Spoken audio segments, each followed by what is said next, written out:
Assalamu alaikum wa rahmatullahi wa barakatuh. Today I'm going to show you how to disable camera feature from iPhone locked screen. First we're going to click on settings, then we're going to click search and write screen.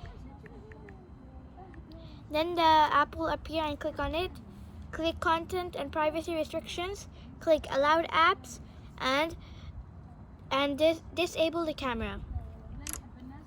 So now when you're going to click on the camera, it will not work unless you unlock your phone.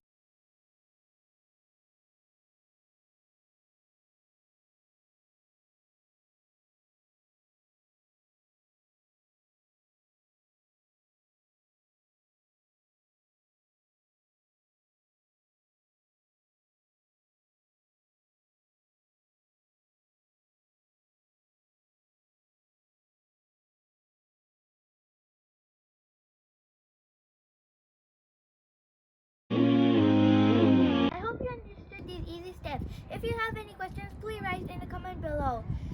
Please like, share, subscribe and hit the notification bell. Thank you. Jazakallahu khairan kathiran for watching. Assalamu alaikum wa rahmatullahi wa barakatuh. Bye bye.